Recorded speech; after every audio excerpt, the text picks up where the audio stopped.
परमसुखदं केवलं ज्ञानमूर्तिं द्वन्द्वातीतं गगनसदृशं तत्त्वमस्यादिलक्ष्यम् एकं नित्यं विमलमचलं सर्वदी साक्षिभूतं भावातीतं त्रिगुणरहितं सद्गुरुं तं Namami.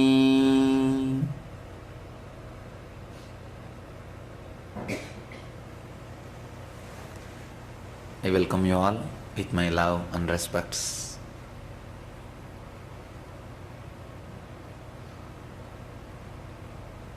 We'll start with a small story. Once a man, poor farmer, is so poor, he don't have even half an acre, his own land. He used to work for somebody else. Whatever wages he is getting, he used to eat. One day he thought, when he was resting, if God gives me my own land, at least half an acre, I will be able to work on my own, and whatever comes out of that land, I will eat. I will have it for my life. It will be a great help if God gives me half an acre of land. So he started praying intensely. As you know, God is so gracious. Immediately Vishnu appeared. "Oh my son, what do you want?" you ask. The man asked, "Yes, oh God, give me at least little bit of land so that I can work for myself and earn my food. I don't have to depend on somebody." God said, "All right, tomorrow morning when the sun rises, you come to this place. Tomorrow morning from sunrise to sunset, whatever area you walk and cross, all those area will be yours. Don't worry. Why half an acre or little bit? Whatever you want. How much you walk, how much you cross, everything belongs to you." If God would have given immediately half an acre, there would have been no problem. He gave little time for him to think. He said, "Tomorrow morning you come at the time of sunrise, until tomorrow evening sunset, how much land you walk and cross, it belongs to you." Then Vishnu disappeared. Imagine, he would have slept that night? No. First he thought, at least 10-acre land I should walk and cover it. Then he thought, why 10-acre if I can have little more? After all, how much I walk, that much is going to be my land. If I cover little more, even my sons can have. If I cover little more, I can have a small farmhouse. By the time next day morning, he is filled with greed. He has decided he will try his best to walk or run and cover as much as possible. He started. He brought his food so that he will not be. He doesn't have to go for food. So he has packed his food and brought. As soon as the sun raised, God appeared and told, "All right, now you can start walking." He started walking. After half an hour, speed picked up. Went on. Around noon, 12 o'clock, he felt totally tired and exhausted. Food is there. But his mind says, no. If you walk little more, you can have food afterwards. Anyhow, tomorrow onwards we are going to have food every day. Why to have food today and waste the time? So he is not ready to eat. He started walking continuously. Around 3 o'clock, body started begging, at least have a glass of water. He is not ready to stop even for a glass of water. No, I should run. I should run. Even if I stop for a glass of water, I will miss 10 acres of land. Because at 5 minutes, he will not be able to cover for 10 acres. Anyhow, he started running. Around 5 o'clock in the evening, almost he is exhausted. And his mind says, I may fall, I may faint. Please have little water or little food. But the greed says, no.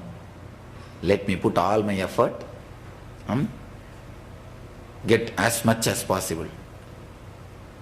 Running again, he continued. Running. Around 6 o'clock, just 10 minutes before the sunset, totally exhausted, he has fallen. But even then, he is not ready to take the water or the food. He started crawling. Then finally he forced himself, collected all the energy, got up, started running. With his last breath, with full effort, running. The sun was about to set. Even then he is not ready to stop for a sip of water or for a little bit of food. He already saw, yes, ran more than 10 villages. Now 10 villages belongs to him. But he doesn't want to stop. The mind is not ready to stop. It said, no, one more village. We will have a kingdom of our own. He started running. At the end, he saw a river.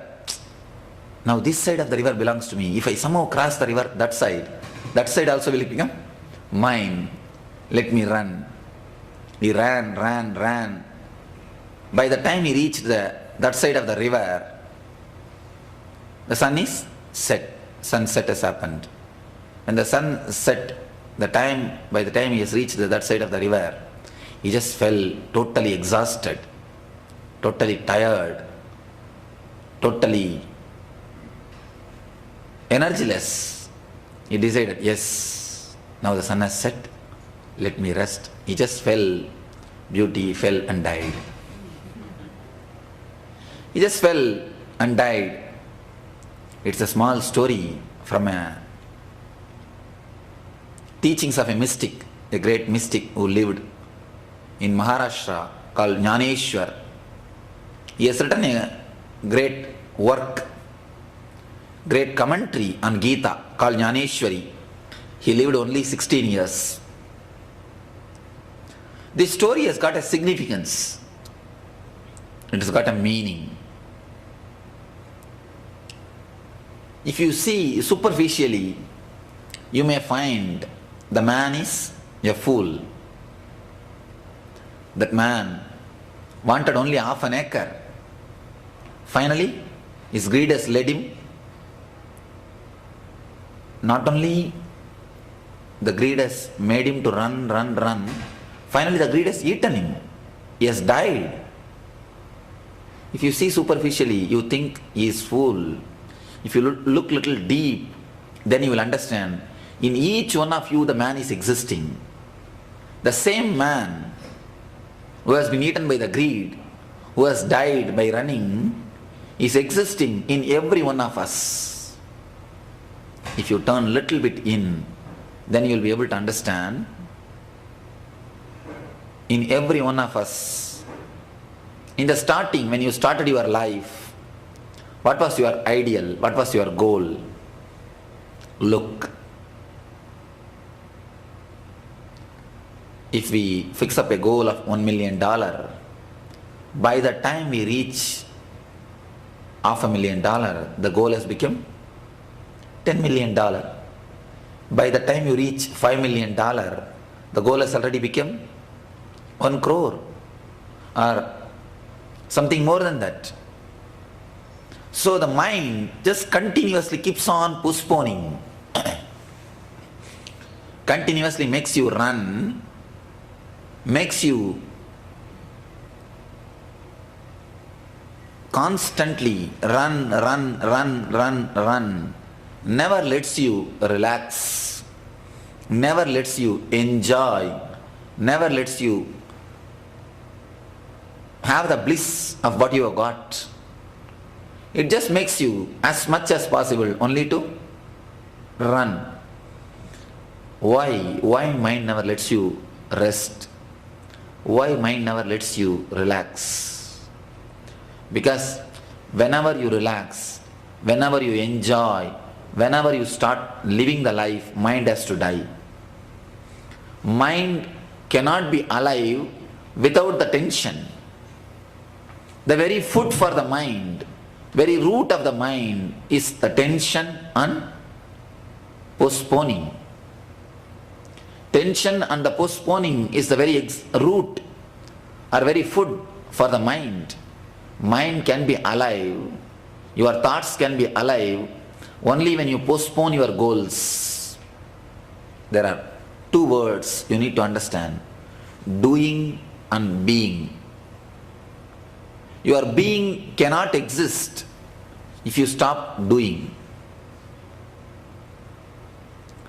Your being can exist as a mind, your mind can exist only by doing, only by postponing. From the young age, you can see your life. When you are in a college, you think, if I get a good job, my life will be settled, I will be happy, then I will start enjoying my life.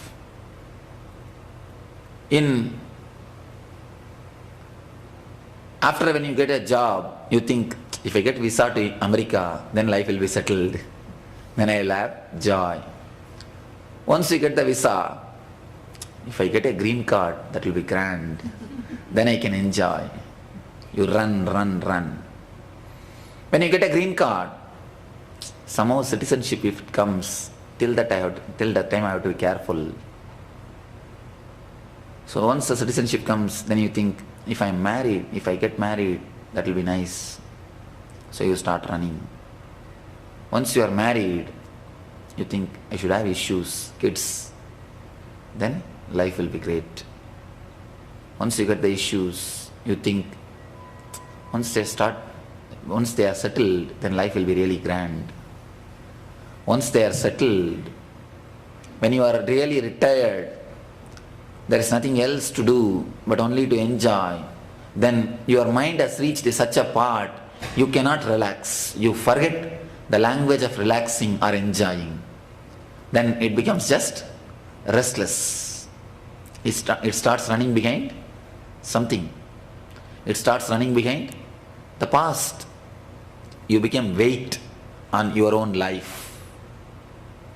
You became just a dead weight for your own life. You never enjoy your being. You continuously postpone. Everything, you just postpone. For everything, you have a reason. You have reason. You say, no. Let that happen, then only I will be joyful. Till that happens, I don't think I will be settled.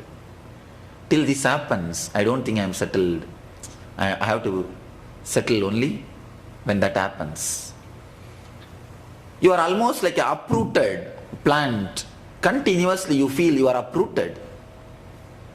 At no situation you feel you are homely. You can relax. In every situation, you feel you have to run somewhere. You have to run. You are continuously on your running race.